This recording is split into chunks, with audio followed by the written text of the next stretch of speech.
Hi guys, welcome back to ShrussTalk. I'm your co-host Rachel with my other co-host Justin here. I'm Justin Um, Walter. this time we're going to talk about Dune. The book series, which is about to have a movie, made. And a few more things regarding art. So it's gonna be really fun. Super excited for you guys to hear what you have to say. So Justin, why don't you start us off? Okay, so upcoming franchise, potential franchise, based off a very popular book made in 1969, Dune by Frank Herbert. Now, what can I do to even describe or even like give you any context on what this book is about? I can't, even if I tried. The only thing I can give you are just small clues: daggers, sandworms, spice, and space witches.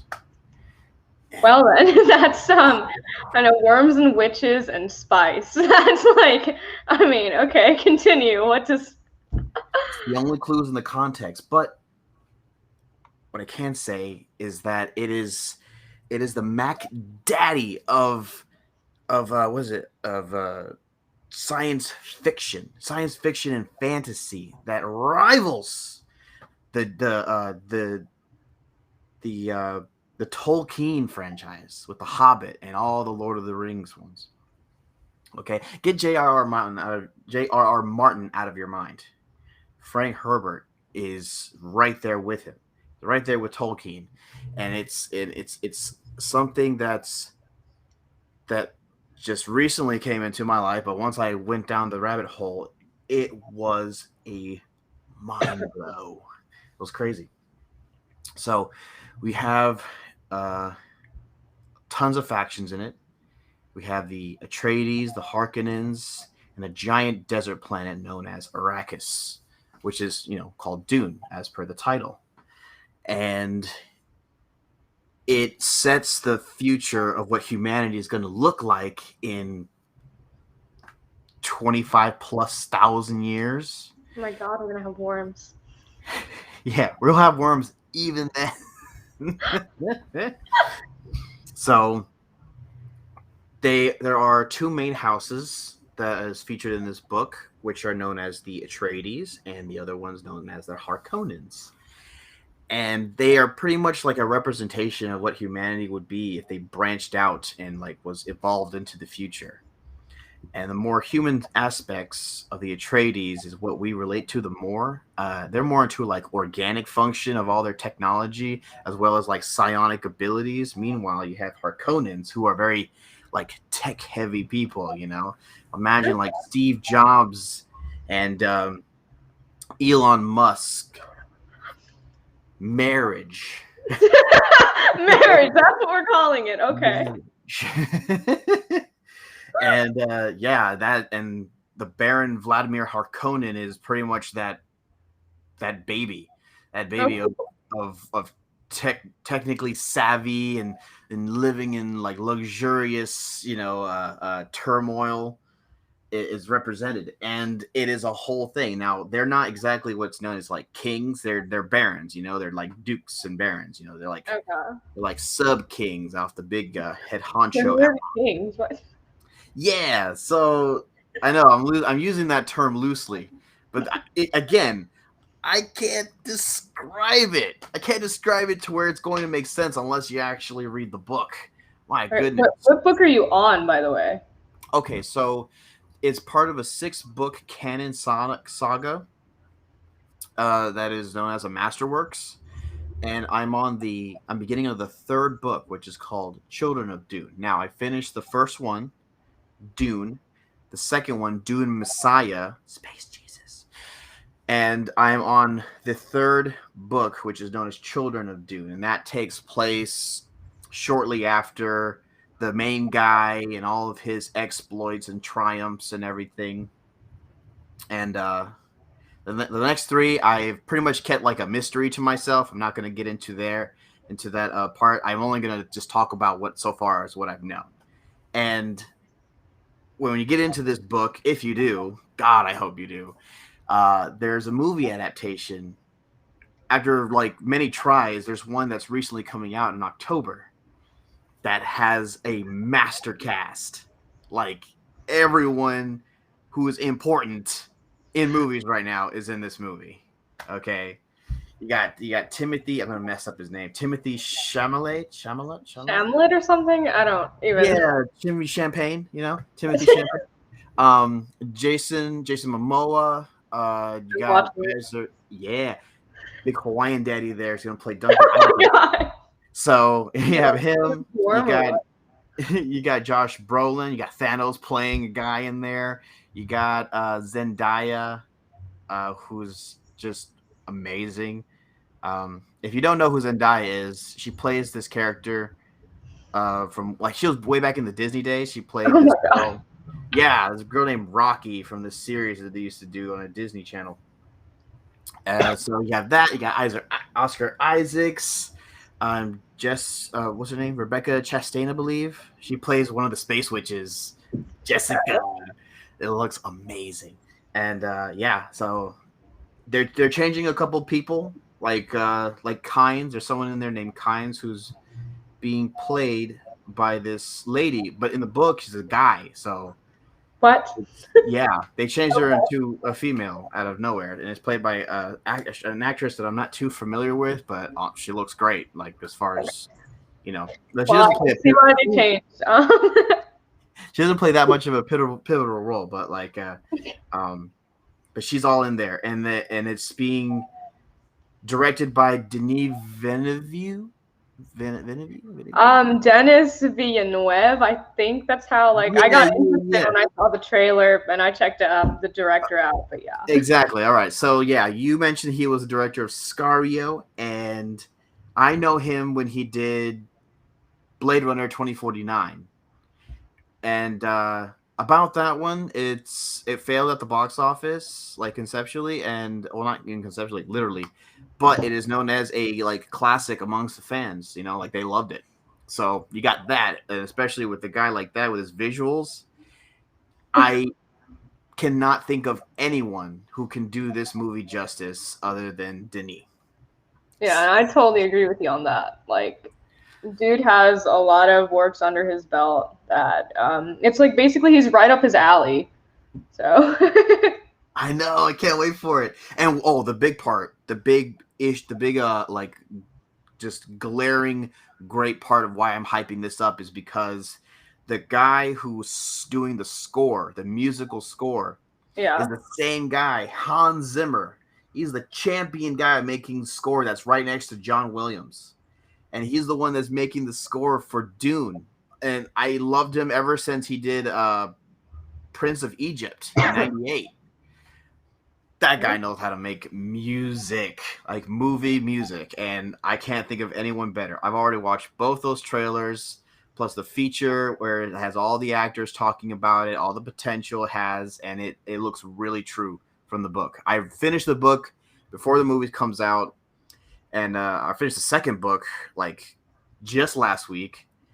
Oh wow. Yeah, so I'm on fire right now. I'm on. You're just hyping it up. And you're just reading.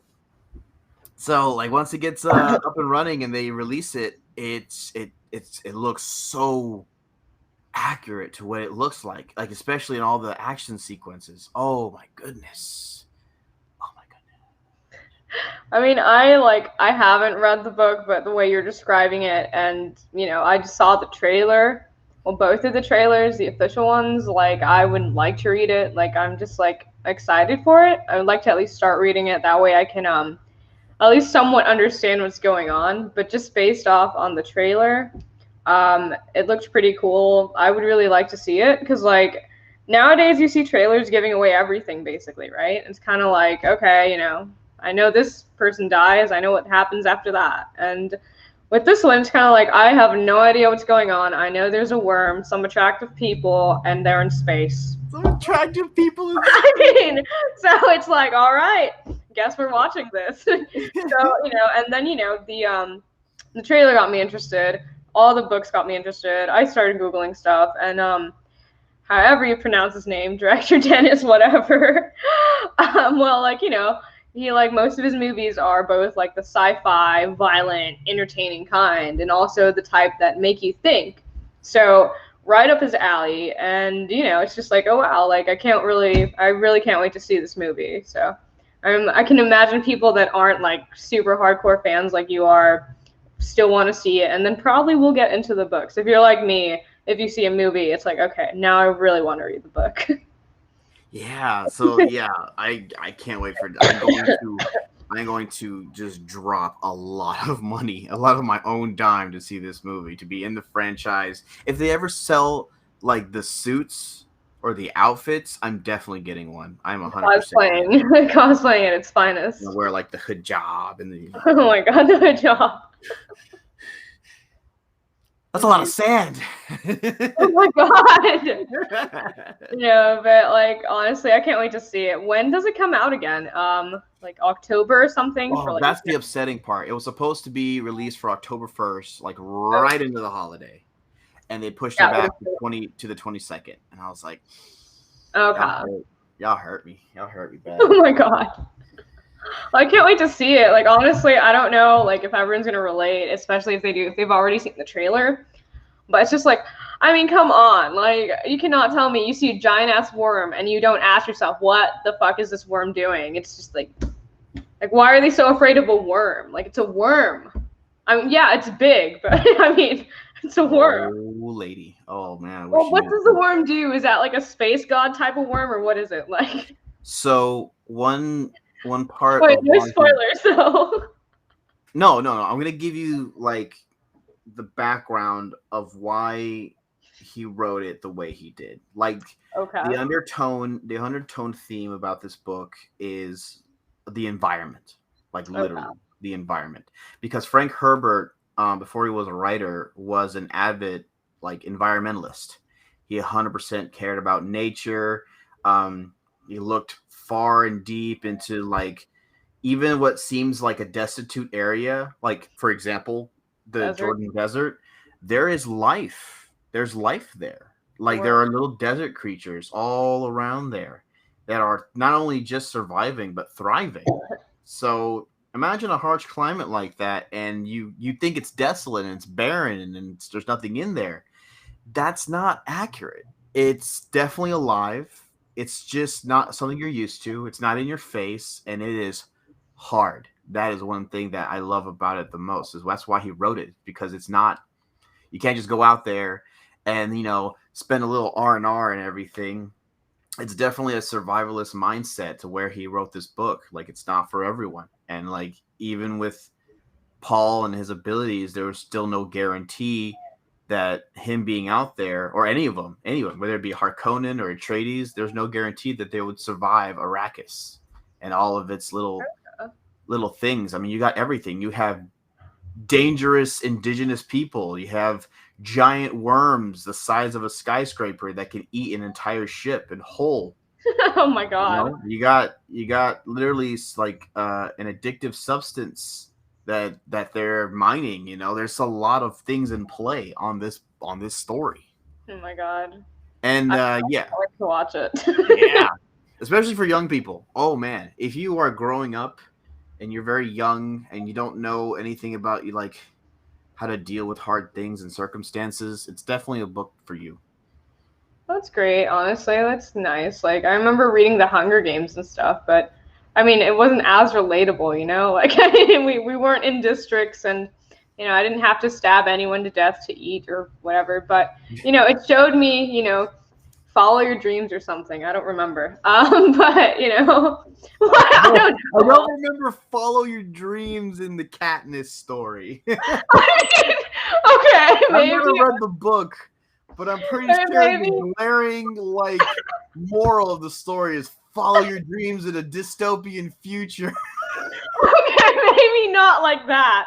Okay, maybe. Okay, I know at the end, like, she still has like PTSD and shit. So it's like, even if you follow your dreams, shit's still gonna be hard. I guess that's the lesson. It's life. It's realist. So, like, but yeah, I mean, what are you gonna do? That's life. Sometimes there's a big worm. Sometimes there isn't. You learn to live with it. Yeah. Another thing I want to in your life. Oh my god. Ride out the worm. Oh god, oh my god. If it doesn't eat you, it just made you stronger. Yeah, exactly. Whatever doesn't eat you, just write it out. Oh my god. That applies to most things, not everything, but but like another thing I want to bring up, you were really excited when you were talking to me over this JAX Derp sculpture. Like I don't know if we want to bring that up. Like I mean I saved a meme from it. Can I bring that up? Like I'm gonna share my screen and just Go ahead. I'm just gonna like you tagged me in this thing and I'm just like, oh god. Like Jesus.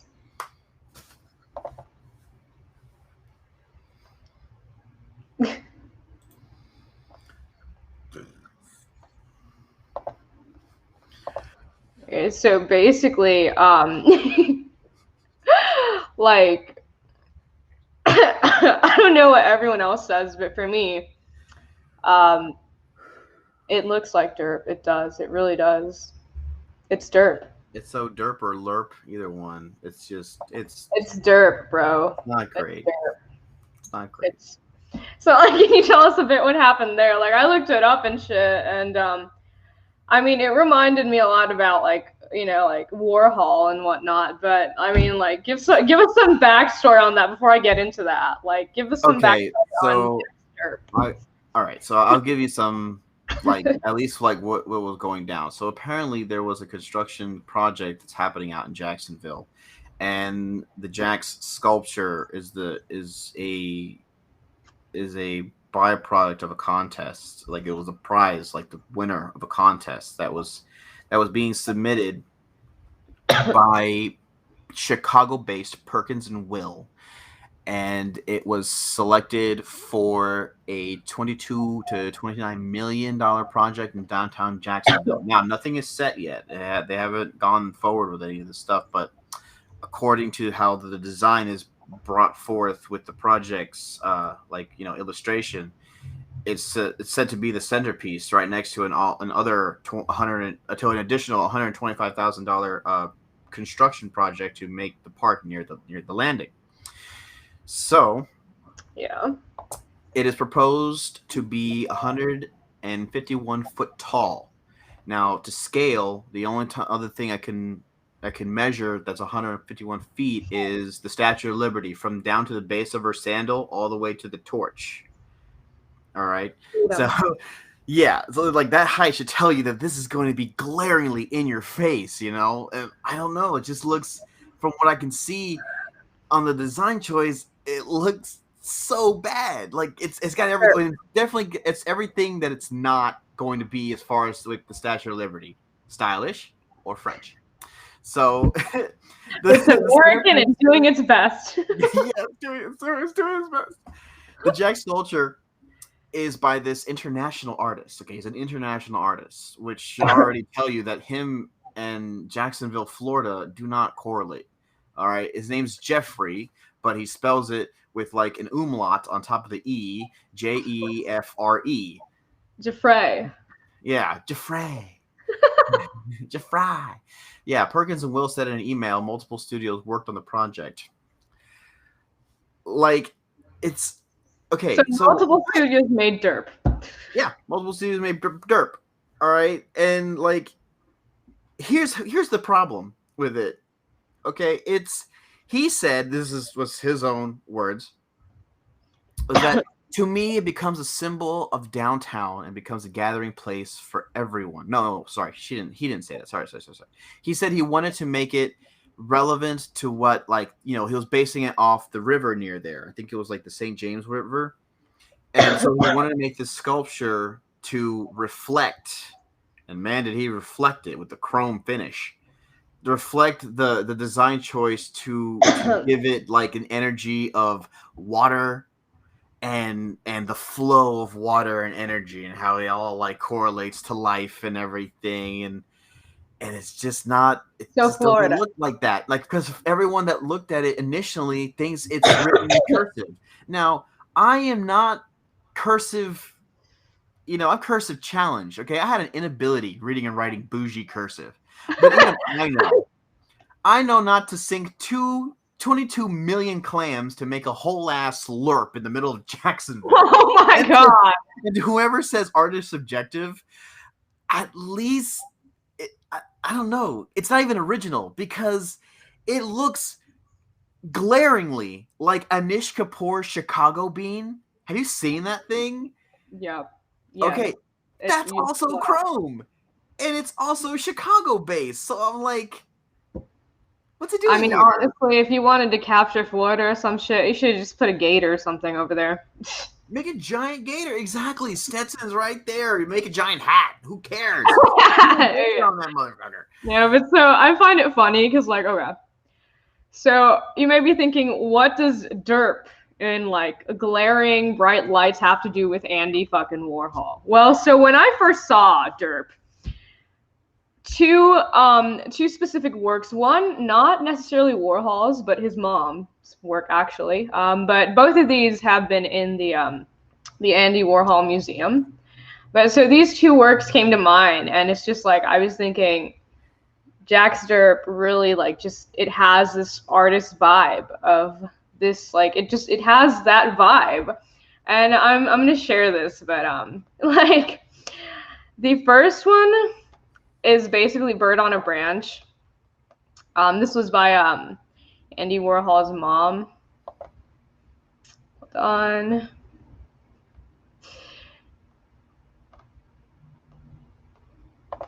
So here we see Bird on a Branch. Now let me explain like why this bird captures Derp. You look at this and it's like, okay, all right, I get it, you know, like it's a bird, it's fucking blue, isn't it? Like shit, look at that. It has a fucking like it's a bird, right? Or is it? You know, and this is how I feel about like the JAX Derp. Because it's like it's JAX, or is it? You know? And it's like this bird. It's a bird, or is it? Maybe it's a pipe with a beak on it. You don't know. Like, it's blue, but you don't know what it is. It looks like a bird, but maybe it's not. Like, what do you think when you look at this bird, bro? Is that a surrealist quote by Andy himself? No. No, I mean, that was his mom's work, by the way, that bird. But this other one that really just captures it, and it captures how artists work.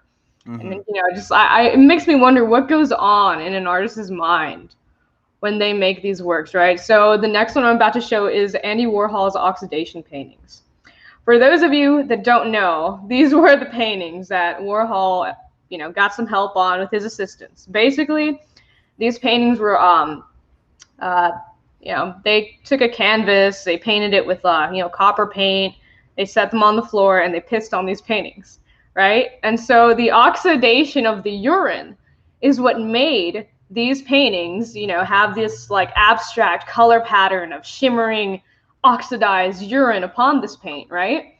So this reminds me of the JAX Derp, especially when you mentioned that it's very water-based and whatnot. As you can see on screen, this is one. There's an oxidation painting.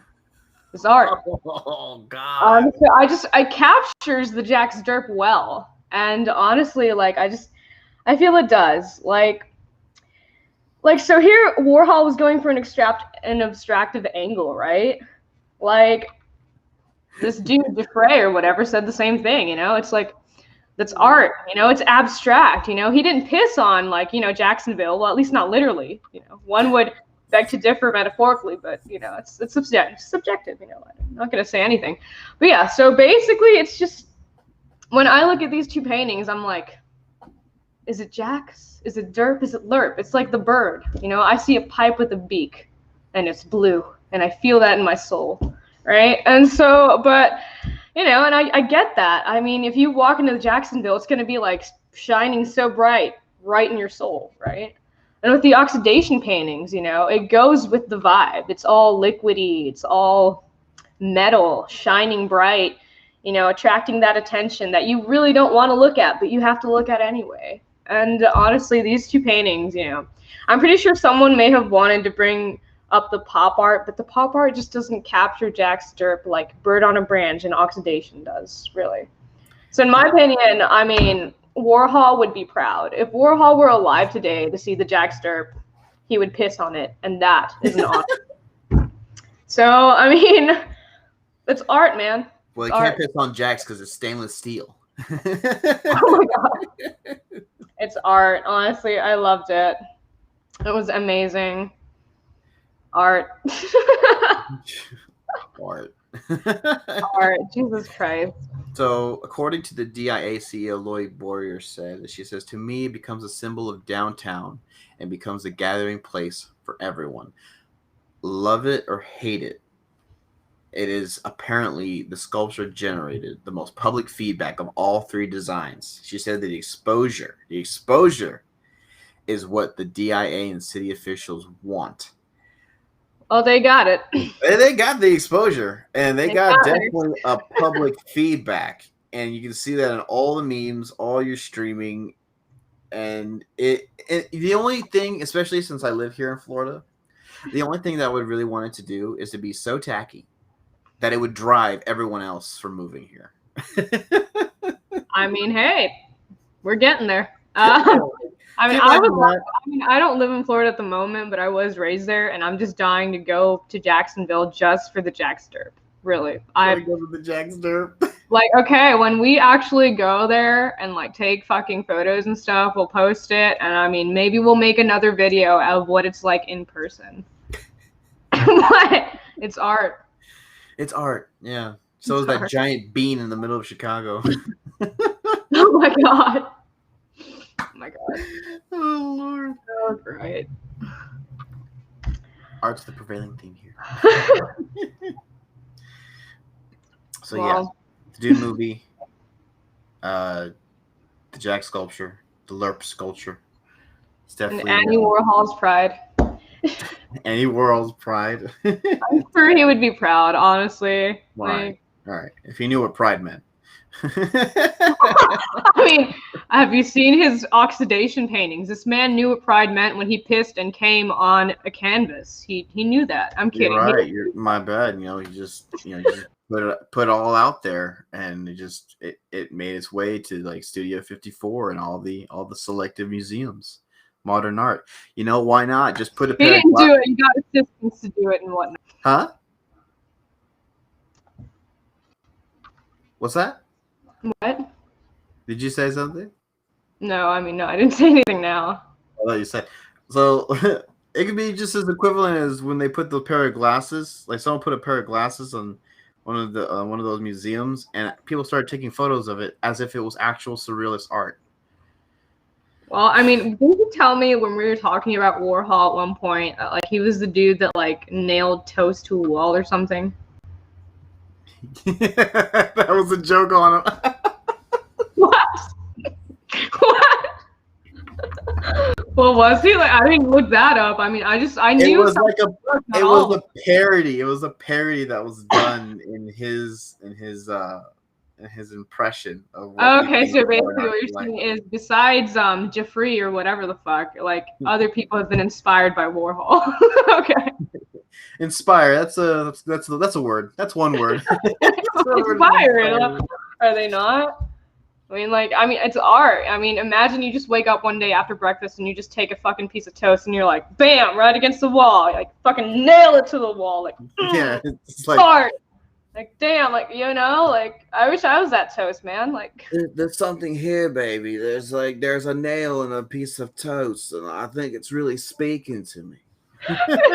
Your impression reminds me of this movie. This dude, oh god, it's on the tip of my tongue. Austin Powers. Can you imagine Austin Powers as Andy Warhol? You imagine Austin Powers as like an art critic. Like, oh my god. That'd be hilarious. The JAX Derp just speaks to me, baby. It flows with the water. You don't even need a gator. God. Stick the finger, put it in the butthole, Oh my god. sniff it, and let it just speak to you. Fuck, I don't remember those movies. Oh my god. I haven't watched all of them. Oh my god, this is awful. Okay. Well, that's art for you, everyone. It's honestly, I hope this episode inspired you all to go out there and shimmer in the sun right in downtown Jacksonville. Go for it. Be yourself. Right down the outside. That's all that matters. Yeah, can't be that hot. At least not like you're playing the racket.